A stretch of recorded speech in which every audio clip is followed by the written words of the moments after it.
Hey guys, Wyatt Claypool here. So I find myself somehow one of the only maybe two or three Canadian political commentators who isn't setting their hair on fire over what President-elect Donald Trump is saying about annexing Canada and Greenland and all this other stuff. Guys, it's not actually serious. You, in fact, are fueling this language by Donald Trump talking about removing the artificial barrier between Canada and the US and Canada becoming the 51st state because the more you set your hair on fire, the more Trump will repeat it. Because guess what? Donald Trump is actually a very good negotiator. There are always people in the media trying to jab at Trump because he's had business failures in the past. Oh, look, here's one instance in his business career where he failed in a negotiation. He looked bad. But overall, Trump is pretty good at actually getting what he wants. Do you know what Trump wants with all this talk about annexing Canada? It's a better trade deal for the US. That's what he wants. And I would hope that Canadian politicians would be able to get their act together, including Canadian journalists, actually, because they're helping fuel this, so that Canada can actually have a tougher negotiating position rather than us walking into the room looking all nervous and shaking because we don't want to get annexed. It's not happening, guys. It's just not happening. I'm going to play the clip that everyone's freaking out over right now. I'm going to talk a bit about it. Then I have another clip of it to play. And then I want to talk about some of the people who, in fact, are fueling, I find, this hysteria, and they really should know better, or I think they're pretending not to know any better. But here's Trump talking about it at a press conference at Mar-a-Lago in Florida. If we were to work under the assumption that you're serious about making Canada the 51st state of the United States, the leader of the Conservative Party in Canada said, under no circumstance will it ever be the 51st state.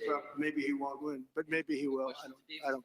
You had suggested. Listen, I don't care what he says. Sir Lopez, you said you were considering military force to acquire Panama and Greenland. Are you also considering military force to annex and acquire Canada? No, economic force, because Canada and the United States, that would really be something. You get rid of that artificially drawn line, and you take a look at what that looks like. And it would also be much better for national security. Don't forget, we basically protect Canada. But here's the problem with Canada. So many friends up there. I love the Canadian people. They're great. But we're spending hundreds of billions a year to protect it. Okay. Do you understand the thrust of what he's actually saying there? In terms of reading between the lines, what his real negotiation position is. He wants us to probably pay our 2% of our GDP towards military that we've promised to do for decades and we've never done it. That's what he's probably hinting at there, as well as he probably wants freer trade into Canada.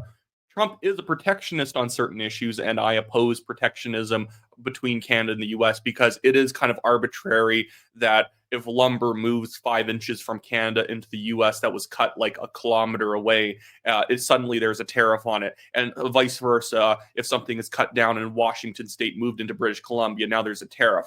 I think that it's silly, and it's just trying to paper over the fact that our economy is weak because we have high regulations and taxes. If we reduce taxes and regulations, everything gets so much better in Canada. And free trade is not actually a problem. I don't like trading with hostile nations. I don't want free trade with China. I don't want free trade with Iran or any trade with Iran. But free trade with the US is good. And people thinking, well, they're taking our jobs. Well, it's just letting all of our economic power get siphoned to the US. No, it's not. It would still be happening even if we didn't trade with them at all, if we still had bad taxes and regulations. Because bad taxes and regulations have this sort of funny way of pushing people to go somewhere else where they can economically thrive. You can't economically thrive in Canada right now because of our stupid government, both on the federal level as well as on the provincial level in certain areas of Canada. And Canada, at different times, has been the economic powerhouse, and the US per capita, obviously, has been the lagging country. Remember the Obama administration? Stephen Harper was far better than Barack Obama. That's why our dollar was actually better in the late aughts and early 2010s than the American dollar. It has happened, and that's also why I don't want Canada to become the 51st state. One, from an international practical reason, I, as a conservative, don't want all of the conservative eggs to go into one basket where it's one central point of failure. And if that government ends up getting very corrupt or whatever, an entire massive swath of the world is completely lost. But also, generally speaking, I think it's good that we as Canadians get to have our own culture, our own democratic experiment going on this side of the border, and we get to compete with the US because iron sharpens iron, and I think it's better for Canadians to see what the US is doing and us wanting to have a better version of it through our own making. But let's get into some of the people freaking out about this, because I find it literally is expanding the entire political spectrum. Here we have Bruce Arthur saying, he is a Toronto Star journalist, also kind of an anti-Semite, if you remember him pretending all those Israeli soccer fans being beaten up in Amsterdam was actually just a normal response to people being rude to Muslims or something like that. Muslims are allowed to beat people if they're slightly insulted, apparently. But Bruce Arthur says he's not really joking, and Canadians either need to be patriots or they don't. I'm not sure if he meant to write something else there because there's no period, but like, what do you mean? He's not really joking. He actually is, in fact, really joking. I'm going to play a clip for you where Donald Trump explains how he negotiates with people. It's more of a clip where he's giving a scenario, but I'll give more context to it. But no, Trump is, in fact, kind of joking. He's just saying stuff in order to throw people off balance. Here we have, I think this is a good one to highlight here. We have Andrew Coyne, because of course Andrew Coyne is freaking out about this, the man who is collecting as many flags into his bio as possible or into his header. And I don't even, here's the funny thing. A lot of asides in this video. I don't even necessarily disagree with people supporting other countries internationally, wanting them to do well. One of the country flags he has in his header is the flag of Georgia. It's the one with the red cross, with the other red crosses in it. It's a country in the Caucasus, actually a very libertarian country when it comes to its economics. It's politically corrupt at the moment because, like, sorry, but Russia is trying to politically corrupt them because they like setting up satellite states. The Syrian government under Assad was basically a satellite state of both Iran as well as Russia, and Georgia and Russia have always been at conflict because Russia has a tendency of trying to take over Georgia throughout history. People pretending like Russia keeps being aggressed. Were they being aggressed in 2008 where they rolled over the border to a much smaller country with tanks and tried to take the whole thing over? It's nuts. But Georgia, like, it's a great country to support. But, like, really, do I think that Andrew Coyne actually understands all of the things going on in Tbilisi right now? I really don't. I think it's just virtue signaling. By the way, Georgia, great healthcare system. I wish we would copy them. Everything is privatized, except it's still technically a universal system because if you live under a certain income level, they give you a stipend that you can then go use at one of several private insurance companies. And so even the poorest person can get actually pretty good healthcare coverage for the state minimums. And because there's so much competition both in the insurance and hospital systems, it means that there's tons of doctors everywhere, and you can get like a knee surgery within a week for like the equivalent of 200 Canadian dollars. Anyways, so getting back to it, he says, all clear now. Whatever the end game may be, this country is under attack. Oh yes, we're under attack by Trump's words, by our neighbors. The basic assumption of Canadian history that we would always have a stable democratic ally to our south is over. They are not stable, not likely to remain democratic for much longer, and they are not under Trump our allies.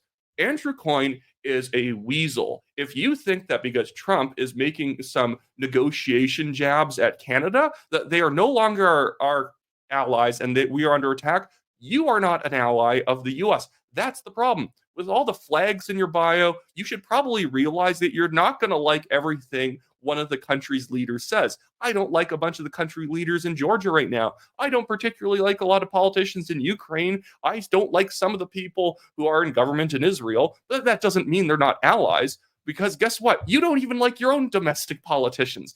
Am I no longer a Canadian because I don't like Justin Trudeau as our prime minister? Obviously not. That's stupid. Anyways, I think the other country flag he has there is Moldova. Moldova, another good country. Also, by the way, you guys ever going on vacation? Go to Georgia. That cartoon book up there is actually from Georgia. Great country. It's like going to Switzerland on a discount and there's like no crime. Anyways, but like, what is this? It's hysterical. And let me tell you here, because this is a great example. So we have Bruce Arthur, we have supposed conservative Andrew Coyne, and then we have supposed Canadian nationalist Harrison Faulkner. I don't doubt he's a Canadian nationalist, but I think I was just saying supposed again. But he says here, Donald Trump commits to using economic force to acquire Canada, but rules out using military force. This is insane. Harrison, baby, you sweet summer child, do you actually think that Donald Trump is going to waste his second term in government, probably fighting with his own Congress and the Senate in order to get like economic force applied to Canada to try and annex us? Do you actually think Trump is going to blow his legacy, even for something like Greenland or the Panama Canal? Do you think he's actually trying to acquire these things? Or is it that when he talks about, well, maybe we should take back Panama Canal, maybe we should take back Greenland, he's probably just jabbing the Denmark government to increase military support. With Panama, he's probably just jabbing them to get better rates for trade for the U.S. going through the Panama Canal. That's probably it. That's literally it, guys. Everyone pretending I'm such Canadian patriot because I'm setting myself on fire over this. You're virtue signaling, but not in a woke manner. This is like Canadian patriotic virtue signaling. I like Canada as much as the next guy. I'm also not going to be stupid walking into a trade negotiation with Donald Trump. Here is Donald Trump on Larry King's show, Larry King Live, back in 1999. Ignore the little top text. It doesn't really mean anything. But it's just making a meme about what he says here. But the context of what Donald Trump is saying here is Larry King is interviewing him saying, well, everyone says you're the guy who can make deals. You wrote The Art of the Deal, all this stuff. Well, how do you actually enter a negotiation? And this is a joke, and people thought it was him mocking Larry King. But Trump is giving an actual example of things he says right when he sits down for a negotiation. Do you mind if I sit back a little bit? Because your breath is very bad. It really is. Has this ever been told to you before? No. Huh? Okay. That's actually 1989. Sorry, it's not 1999. But Trump has said in the past, both in this interview and others, when he sits down to negotiate with someone on a tough land deal or a building deal, he's dealing with a union or whatever, he sits down, he's like, your tie doesn't match your suit. And then he gets right into it. He is throwing us off balance by talking about, well, the line between Canada and the U.S. is just an artificial line, calling Trudeau, Governor Trudeau, all this stuff. It's a negotiation tactic, people. It is literally just meant to make us be thinking about things like, it's meant to be making us think about things that we shouldn't be thinking about while we are going in to negotiate a serious trade deal, that we are thinking about Trump might annex us. So we are thinking about all the stupidest wrong things while he really just wants a better deal when it comes to softwood lumber or dairy. That's literally all he wants. You said you were considering military force to acquire Panama and Greenland. Are you also considering military force to that's the same clip. I don't even think I need to show any more of what Trump was saying on this. But even we have like Justin Trudeau chiming in, and it's like, Justin, why are you still around?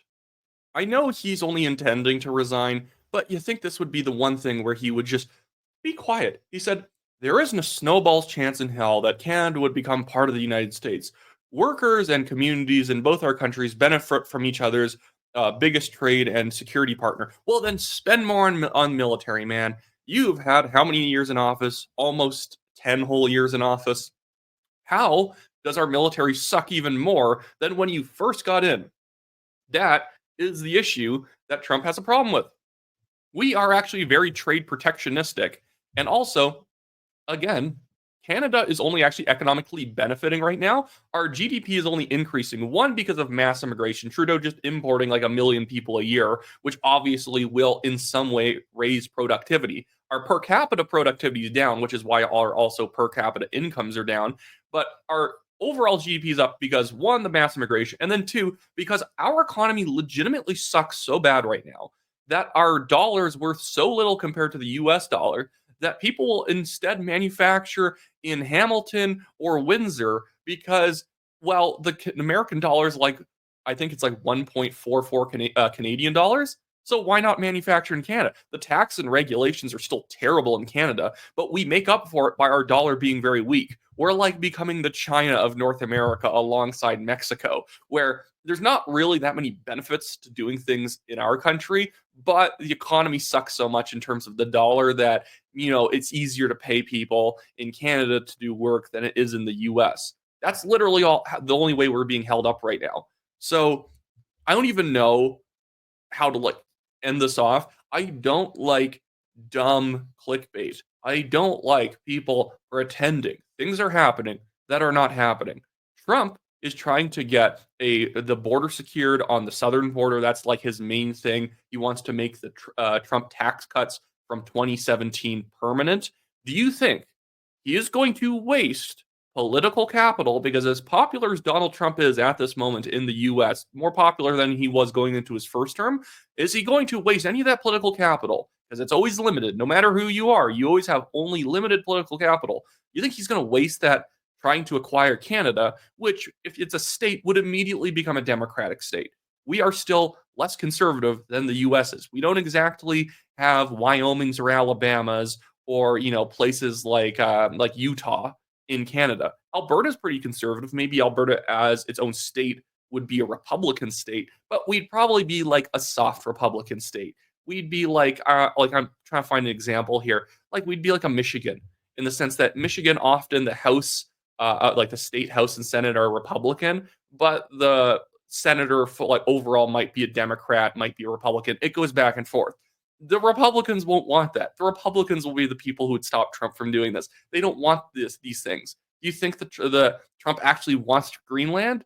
Or do you think he probably wants to see if he can get some deals over mineral extraction in Greenland for the United States? That's probably it. Think about it, people. Have a clue.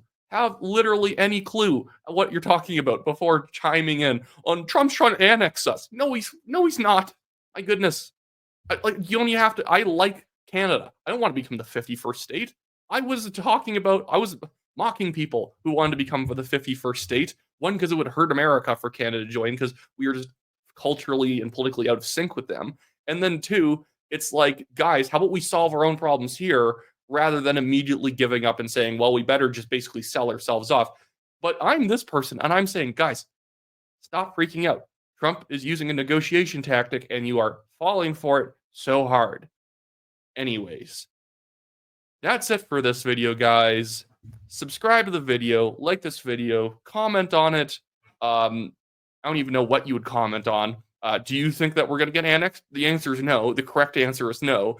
I guess you could say whether or not what you think Pierre Poilievre's stance should be with all this stuff. Like Poilievre is saying, yeah, we're not going to be joining the U.S., which Poilievre's saying what he needs to say. And even Poilievre gets it, because when Poilievre talks about this issue, he always goes into, and of course I start rambling when I was supposed to be ending the video, but that's just me. But Poilievre, of course, was just saying, yeah, Trump's going to say whatever he thinks is good for his people. I'm going to say whatever is good for my people. And that's really what's happening here. Trump is taking the American position, and Canadian politicians should be taking the Canadian position. But Canadian politicians are often too busy freaking out and setting their hair on fire to actually take the tough Canadian negotiating stance on a new trade deal, on a new security deal, on the border. I'll give Dan, and even though I criticized her in the past for things, I think we need to reduce spending and taxes in Alberta. Danielle Smith has been doing it right. Mike Ellis, as her deputy premier, has been doing it right on the border. They are saying, okay, yeah, fair enough. We should be putting some drones on the border, extra police, stopping fentanyl and other drugs and stuff from going over the border, and stopping illegal guns from the U.S. coming into Canada. Great idea. Good. That's good, because they are focused on the actual policy issue. They are doing a good job on that one.